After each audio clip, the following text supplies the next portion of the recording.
Chemistry second year Telugu medium unit is D మరియు F block మూలకాలు మరియు సమన్వయ సమ్మేళనాలు. టాపిక్ సమన్వయ సమ్మేళనాలు. So let's see. So before discuss the coordination compounds లేదంటే సమన్వయ సమ్మేళనాలు, ఫస్ట్ యుగ్మ లవణం అంటే ఏంటో చూద్దాం. నెక్స్ట్ సమన్వయ సమ్మేళనం గురించి చూద్దాం. యుగ్మ లవణం అంటే ఏంటి? యుగ్మ లవణం అనేది ఒక సంకలన పదార్థం. ఇది ఎలా తయారు చేస్తారు అని అంటే రెండు లేదంటే అంతకంటే ఎక్కువ స్థిరమైనటువంటి సమ్మేళనాలను సరి అయినటువంటి స్టాయికియోమెట్రిక్ నిష్పత్తిలో తీసుకొని సంకలన చర్య ద్వారా ఈ యుగ్మ లవణాలని తయారు చేస్తారు. ఓకే, దెన్ అంటే యుగ్మ లవణం అనేది ఒక సంకలన పదార్థము. ఏ విధంగా డిఫైన్ చేస్తాం అన్నప్పుడు యుగ్మ లవణం అంటే ఏ సంకలన సమ్మేళనం అయితే జలద్రావణంలో తన అనన్యతని కోల్పోతుందో దానిని యుగ్మ లవణము అంటారు, లేదంటే దీన్నే డబుల్ సాల్ట్ అని పిలుస్తారు. ఏ సంకలన సమ్మేళనం అయితే జలద్రావణంలో తన ఉనికిని కోల్పోతుందో, ఐడెంటిటీని కోల్పోతుందో, లేదంటే అనన్యతని కోల్పోతుందో అలాంటి సంకలన సమ్మేళనాన్ని యుగ్మ లవణం అని పిలుస్తాం, లేదంటే డబుల్ సాల్ట్ అని పిలుస్తాం. దానికి ఎగ్జాంపుల్స్గా ఏంటి అని అంటే కార్నలైట్, పొటాషియం, మోర్స్ సాల్ట్. వీటిని సాధారణంగా డబుల్ సాల్ట్స్కి ఎగ్జాంపుల్స్గా తీసుకోవచ్చు. Then carnallite KCl MgCl2 6H2O. Then కార్నలైట్ని తయారు చేయడానికి ఎన్ని సాల్ట్స్ తీసుకుంటున్నారు?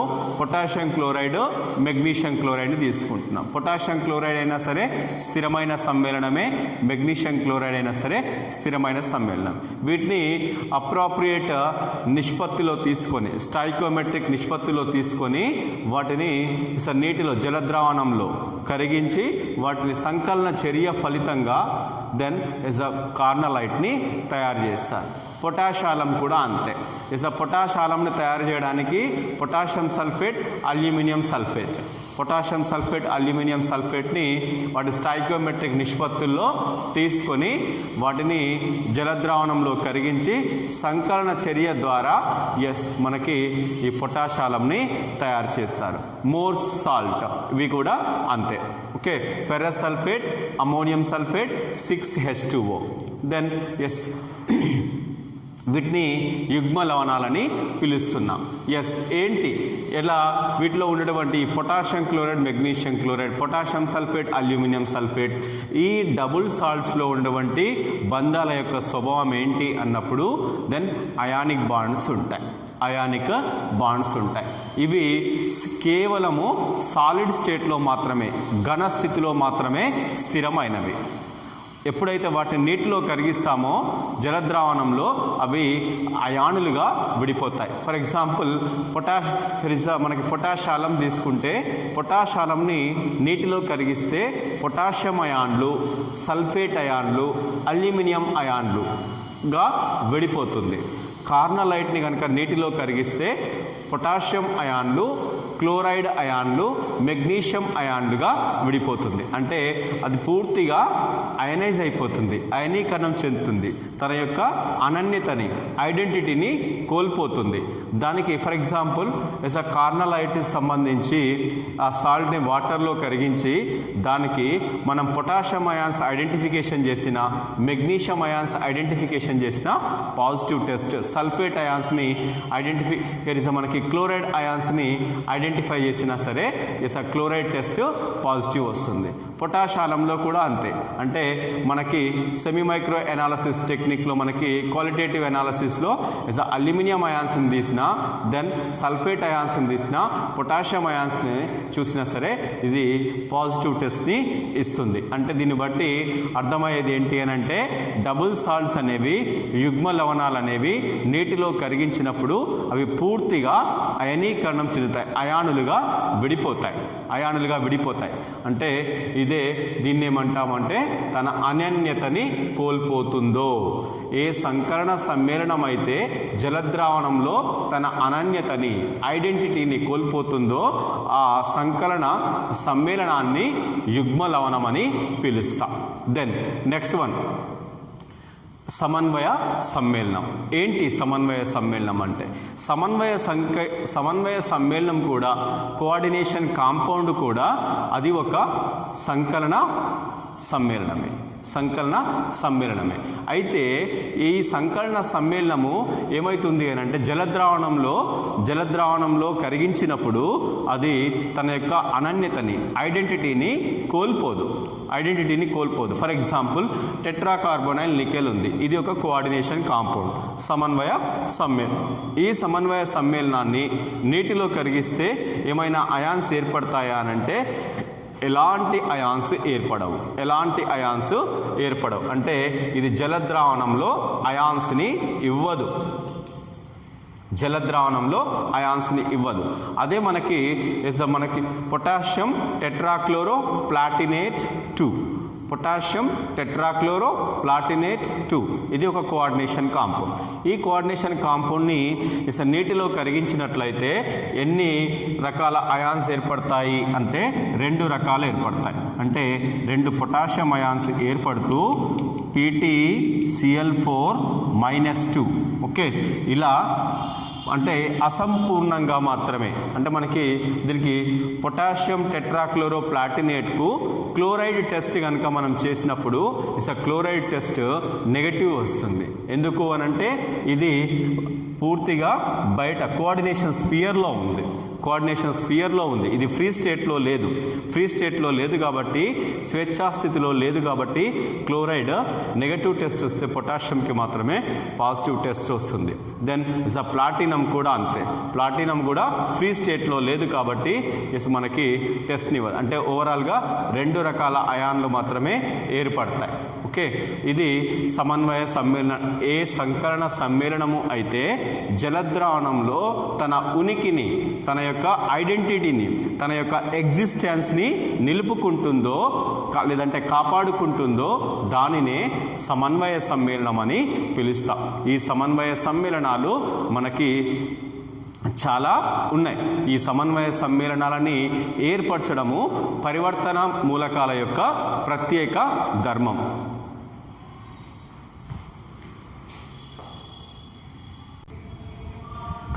సమన్వయ సమ్మేళనాలకు సంబంధించి మొదటగా కృషి చేసేటువంటి వ్యక్తి ఆల్ఫ్రెడ్ వెర్నర్. కాబట్టి ఆల్ఫ్రెడ్ వెర్నర్ని సమన్వయ సమ్మేళనాల ఫాదర్ ఆఫ్ కోఆర్డినేషన్ కెమిస్ట్రీగా పిలుస్తాం. ఓకే, దెన్ అంటే సమన్వయ సమ్మేళనాల పితగా పిలుస్తాం. ఓకే, ఈ ఆల్ఫ్రెడ్ వెర్నర్ సమన్వయ సమ్మేళనాల యొక్క నిర్మాణాలను వివరించే క్రమంలో అతను ఒక సిద్ధాంతాన్ని ప్రతిపాదించాడు.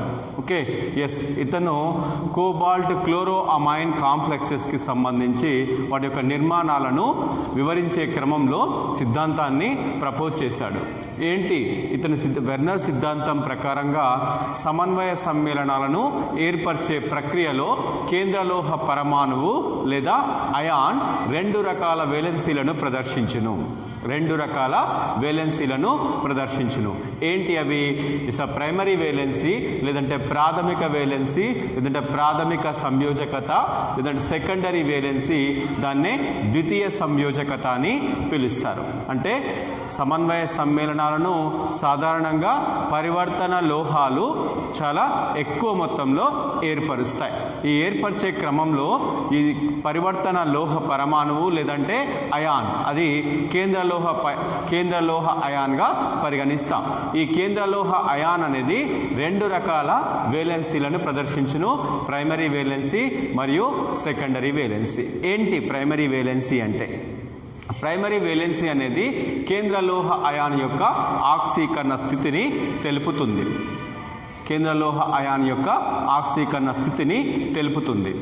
దీనిని ఈ కేంద్ర లోహ అయాన్ యొక్క ఆక్సీకరణ స్థితిని సాటిస్ఫై చేసేటువంటి సమూహాలు ఏంటి అని అంటే రుణావేశిత అయాన్లు. రుణావేశిత అయాన్లు మాత్రమే ఈ ప్రైమరీ వేలెన్సీని సాటిస్ఫై చేస్తాయి, సంతృప్తము చెందిస్తాయి. ఓకే, ఈ ప్రైమరీ వేలెన్సీని ఎలా సూచిస్తాము అని అంటే డాటెడ్ లైన్స్తో సూచిస్తాం. డాటెడ్ లైన్స్తో సూచిస్తాం. ఇది దిశారహితమైనటువంటి వేలెన్సీ. ప్రైమరీ వేలెన్సీ అనేది దిశారహితమైనటువంటి వేలెన్సీ. దీనిని డాటెడ్ లైన్స్తో చూపించడం ఫలితంగా దీనిని ఏమంటారు అంటే తర్వాత చేసినటువంటి పరిశోధనల ఫలితంగా ఇది అయానిక బంధానికి సమానముగా నిర్ధారించడం జరిగింది. కాబట్టి ఇది అయనీకరణం చెందే వేలెన్సీ అని కూడా పిలుస్తాం. ప్రైమరీ వేలెన్సీని అయనీకరణం చెందే వేలెన్సీ అని కూడా పిలుస్తాం. Then next one secondary valency. కేంద్ర లోహ అయాన్ యొక్క సెకండరీ వేలెన్సీ ఏంటి అని అంటే ఈ సెకండరీ వేలెన్సీ సమన్వయ సంఖ్యను సూచిస్తుంది. సమన్వయ సంఖ్యను సూచిస్తుంది. అంటే సమన్వయ సంఖ్య అంటే తర్వాత మనకి దీంట్లో సమన్వయ సమ్మేళనాలలో ఉపయోగించే పదజాలాన్ని పరిశీలించేటప్పుడు మనం సమన్వయ సంఖ్య అంటే ఏంటో చూస్తాం. సాధారణంగా సమన్వయ సంఖ్య అంటే కేంద్ర లోహ అయాన్తో లైగాండ్లు ఏర్పరిచే సమన్వయ బంధాల సంఖ్య. సమన్వయ బంధాల సంఖ్యనే సమన్వయ సంఖ్యగా పిలుస్తాం. ఓకే, దెన్ అయితే ఇక్కడ ఇది సెకండరీ వేలెన్సీకి సెకండరీ వేలెన్సీ అనేది కేంద్ర లోహ అయాన్ యొక్క సమన్వయ సంఖ్యని సూచిస్తుంది. అంటే ఇది లైగాండ్లతోటి ఎన్ని సమన్వయ సమయోజనీయ బంధాలని ఏర్పరుస్తుంది అనే విషయాన్ని సెకండరీ వేలెన్సీ చెప్తుంది. దెన్ నెక్స్ట్ వన్, దీన్ని సాటిస్ఫై చేయడానికి రుణావేశిత అయాన్లు. నెక్స్ట్ వన్ తటస్థ సమూహాలు న్యూట్రల్ మాలిక్యూల్స్ మరియు అరుదుగా క్యాటయాన్లు కూడా చాలా అరుదుగా క్యాటయాన్లు కూడా సంతృప్తం చెందిస్తాయి. సెకండరీ వేలెన్సీని రుణావేశిత అయాన్లు, తటస్థ అణువులు లేదంటే తటస్థ సమూహాలు చాలా అరుదుగా క్యాటయాన్లు సంతృప్తము చెందించును. దెన్ నెక్స్ట్ వన్, ఇది సాధారణంగా ఈ సెకండరీ వేలెన్సీని ఎలా సూచిస్తాము అంటే థిక్ లైన్తో సూచిస్తాం. థిక్ లైన్తో సూచిస్తారు. ఎందుకు థిక్ లైన్తో సూచిస్తారు అంటే ఈ సెకండరీ వేలెన్సీ అనేది అయనీకరణము చెందదు. దీనికి దిశ అనేది ఉంది. ఓకే, ఓ డైరెక్షన్ అనేది ఉంది. డైరెక్షన్ అనేది ఉంది కాబట్టి ఇది సమయోజనీయ బంధానికి సమానం అవుతుంది. సమయోజనీయ బంధానికి సమానం అవుతుంది కాబట్టి దీన్ని థిక్ లైన్తో సూచిస్తే ప్రైమరీ వేలెన్సీ అనేది దిశారహితమైంది కాబట్టి దాన్ని డాటెడ్ లైన్స్తో చూపిస్తున్నాం. అది అయానిక బంధానికి సమానం అవుతుంది అని చెప్తాం. దెన్ నెక్స్ట్ వన్, ఇక సెకండరీ వేలెన్సీ యొక్క ఇంపార్టెన్స్ ఏంటి అని అంటే ఒకవేళ ఒక సమన్వయ సమ్మేళనంలో లోహ అయాన్ యొక్క సెకండరీ వేలెన్సీ ద్వితీయ సంయోజకత తెలిసినట్లయితే ఆ సమన్వయ సమూహం యొక్క ఆకృతిని మనం అంచనా వేయవచ్చు. జామెట్రీని మనం అంచనా వేయవచ్చు. ఫర్ ఎగ్జాంపుల్ సెకండరీ వేలెన్సీ 4 ఉంది అనుకోండి. సెకండరీ వేలెన్సీ 4 ఉంటే ఆ సమన్వయ సమూహానికి టెట్రాహెడ్రల్ షేప్ కానీ లేకుంటే సమతల చదరము కానీ ఉండవచ్చు. దెన్ ద్వితీయ వేలెన్సీ అనేది 5 ఉంది అనుకోండి. ద్వితీయ వేలెన్సీ 5 ఉంటే దెన్ అది ట్రైగోనల్ బైపిరమిడల్ టీబీపీ స్ట్రక్చర్ని కలిగి ఉన్నట్లుగా చెప్తాం. దెన్ ద్వితీయ వేలెన్సీ 6 ఉన్నట్లయితే దానికి ఆక్టాహెడ్రల్ జామెట్రీ ఉన్నట్లుగా మనం అంచనా వేయవచ్చు. ఇది ద్వితీయ వేలెన్సీ లేదంటే సెకండరీ వేలెన్సీ యొక్క ఇంపార్టెన్స్. దెన్ నెక్స్ట్ వన్, ఇతను ఆల్ఫ్రెడ్ వెర్నర్ కోబాల్ట్ క్లోరోఅమైన్ సమ్మేళనాల యొక్క నిర్మాణాలని తన సిద్ధాంతం ద్వారా ఏ విధంగా ఎక్స్ప్లెయిన్ చేశాడు వాటి యొక్క నిర్మాణాన్ని వివరించే క్రమంలో అతను ప్రైమరీ వేలెన్సీని సెకండరీ వేలెన్సీని ఎలా వాడుకున్నాడు అనే దాన్ని చూడడానికి COCl3 6NH3 okay COCl3 6NH3 ఇది ఒక సంశ్లిష్ట సమ్మేళనం. ఈ సంశ్లిష్ట సమ్మేళనానికి సంబంధించి దెన్ కోబాల్ట్ అనేది కేంద్ర లోహ అయాన్గా ఉంటే దెన్ తర్వాత ఈ 6 అమోనియా మాలిక్యూల్స్ ద్వితీయ వేలెన్సీని సాటిస్ఫై చేసినట్టుగా చూపించవచ్చు. ఓకే, ద్వితీయ వేలెన్సీ లేదంటే సెకండరీ వేలెన్సీని సూచించడానికి ఇలా థిక్ లైన్స్తో తీసుకున్నాం. దెన్ తర్వాత ఈ 3 క్లోరైడ్స్ని అతను ఎలా సూచించాడు అని అంటే డాటర్ లైన్స్తో సూచించాడు. అంటే దీనికి అర్థం ఏంటి అంటే ఈ Cl అనేవి క్లోరైడ్స్ అనేవి రుణావేస్త అయాన్లు. రుణావేస్త అయాన్లు కేవలము ప్రైమరీ వేలెన్సీని మాత్రమే సాటిస్ఫై చేస్తాయి. కాబట్టి ఈ ప్రైమరీ వేలెన్సీని సాటిస్ఫై చేసేటువంటి రుణావేస్త అయాన్లని డాటర్ లైన్స్తో సూచించడం జరిగింది. దెన్ తర్వాత ఇక్కడ సెకండరీ వేలెన్సీని సాటిస్ఫై చేయడానికి రుణావేస్త అయాన్లు ఉండవచ్చు, దెన్ న్యూట్రల్ తటస్థ సమూహాలు ఉండవచ్చు, అరుదుగా క్యాటయాన్లు ఉండవచ్చు.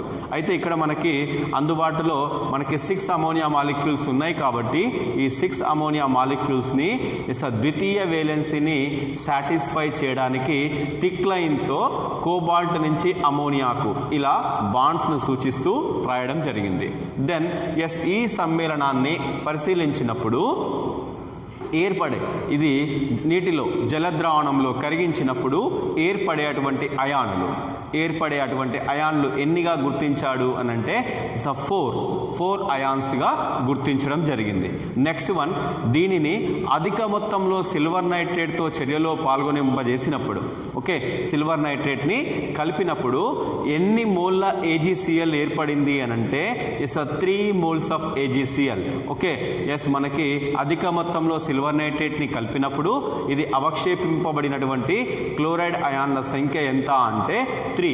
ఎందుకు ఈ 3 క్లోరైడ్ అయాన్స్ ప్రైమరీ వేలెన్సీని సాటిస్ఫై చేస్తున్నాయి. ఈ ప్రైమరీ వేలెన్సీని సాటిస్ఫై చేసేటువంటి అయాన్లు అయనీకరణం చెందుతాయి. ఓకే అయనైజబుల్ వేలెన్సీ అని చెప్తాం దీన్ని. ప్రైమరీ వేలెన్సీని అయనైజబుల్ వేలెన్సీ లేకంటే అయనీకరణం చెందే వేలెన్సీగా చెప్తాం. కాబట్టి ఇవి సులువుగా అయనీకరణం చెంది దెన్ సిల్వర్ నైట్రేట్తో చర్యలో పాల్గొని 3 moles ఆఫ్ AgCl ఫామ్ అయింది. అంటే అవక్షేపింపబడే క్లోరైడ్ అయాన్ల సంఖ్య ఎంత అంటే ఈ సమ్మేళనానికి 3. దెన్ తర్వాత COCl3 5NH3 ఈ కోబాల్ట్ కాంప్లెక్స్ యొక్క నిర్మాణాన్ని చూసినప్పుడు ఇది కూడా ఈ 4 సమ్మేళనాలు కూడా COCl3 6NH3 COCl3 5NH3 COCl3 4NH3 COCl3 3NH3 ఈ 4 సమ్మేళనాలు కూడా ఆక్టాహెడ్రల్ జామెట్రీని కలిగి ఉన్నాయి. కాకపోతే అవి వాటి సిల్వర్ నైట్రేట్తో చర్యలో పాల్గొనింపజేసినప్పుడు మనకి అవక్షేపింపబడేటువంటి క్లోరైడ్ అయాన్ల యొక్క సంఖ్యలో మాత్రమే వ్యత్యాసాన్ని చూపిస్తాయి. నెక్స్ట్ వన్, అయాన్లు జలద్రావణంలో ఏర్పరిచే అయానుల యొక్క సంఖ్యలో వ్యత్యాసాన్ని చూపిస్తున్నట్టుగా గమనించాడు. దెన్ COCl3 5NH3లో సెంట్రల్ మెటల్ అయాన్ ఏంటి అంటే కోబాల్ట్. దెన్ దీన్ని మనకి ప్రైమరీ వేలెన్సీ ఏంటి ఈ 3 క్లోరైడ్లు ఉన్నాయి. ఈ 3 క్లోరైడ్లని మనకి ఇక్కడ డాటర్ లైన్స్తో ఫస్ట్ సూచించాడు. తర్వాత నెక్స్ట్ వన్ 5 అమోనియా మాలిక్యూల్స్ని దెన్ థిక్ లైన్స్తో సెకండరీ వేలెన్సీతో సాటిస్ఫై చేశాడు.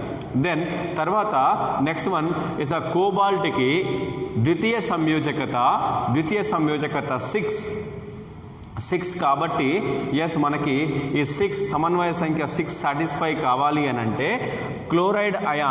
ఒక క్లోరైడ్ అయాన్ అంటే ప్రైమరీ వేలెన్సీని సంతృప్తం చెందించే క్లోరైడ్ అయాన్ను తిరిగి ద్వితీయ సంయోజకతను కూడా సాటిస్ఫై చేసేటట్టుగా అమర్చడం జరిగింది. అంటే మళ్ళీ దీన్ని థిక్ లైన్తో సూచించడం జరిగింది. అంటే ఈ సమన్వయ సమ్మేళనంలో ఒక క్లోరైడ్ అనేది ప్రాథమిక సంయోజకతను మరియు ద్వితీయ సంయోజకతను రెండింటిని సాటిస్ఫై చేస్తుంది.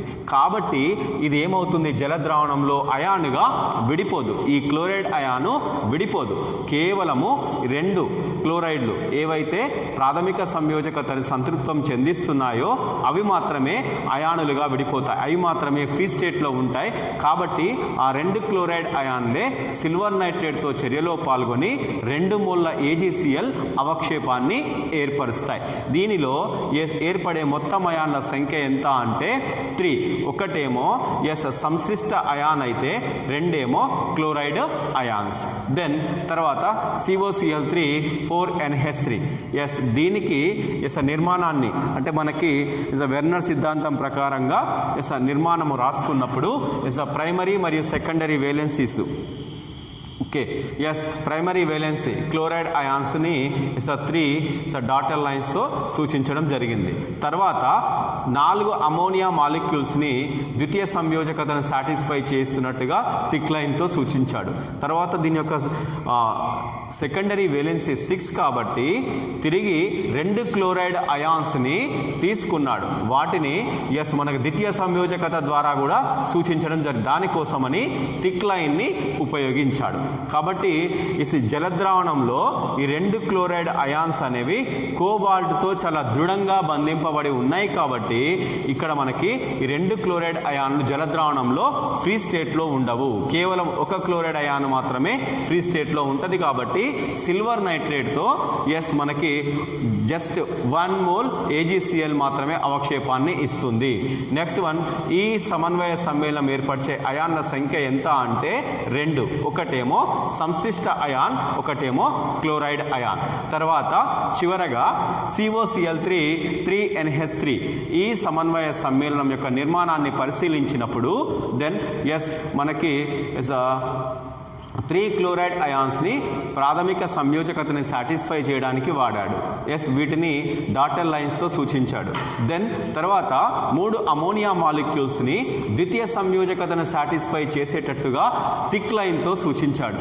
కానీ కోబాల్ట్కి సమన్వయ సంఖ్య 6 కాబట్టి ఈ మిగిలినటువంటి 3 క్లోరైడ్ అయాన్స్ని కూడా ద్వితీయ సంయోజకతను సంతృప్తం చెందించడంలో భాగంగా దెన్ వాటిని థిక్ లైన్తో సూచించాడు. కాబట్టి ఈ 3 క్లోరైడ్ అయాన్లు కోబాల్ట్తో చాలా బలంగా బంధాన్ని ఏర్పరచుకున్నాయి. కాబట్టి జలద్రావణంలో ఈ 3 క్లోరైడ్ అయాన్లు ఏర్పడవు, ఫ్రీ స్టేట్లో లభించవు. అంటే జలద్రావణంలో ఏర్పరిచేటువంటి అయాన్ల సంఖ్య ఎంత ఈ సమన్వయ సమ్మేళనానికి సంబంధించి అంటే 0. ఎలాంటి అయాన్లు ఏర్పడవు. కాబట్టి క్లోరైడ్ అయాన్సే లేవు. కాబట్టి దెన్ AgCl అనేది అవక్షేపం అనేది ఏర్పడదు. COCl3 3NH3 మాలిక్యూల్ ఎలాంటి తెల్లటి అవక్షేపాన్ని ఇవ్వదు. ఇది వెర్నర్ సిద్ధాంతాన్ని అప్లై చేస్తూ కోబాల్ట్ క్లోరో అమైడ్ సమ్మేళనాల యొక్క నిర్మాణాన్ని వివరణ.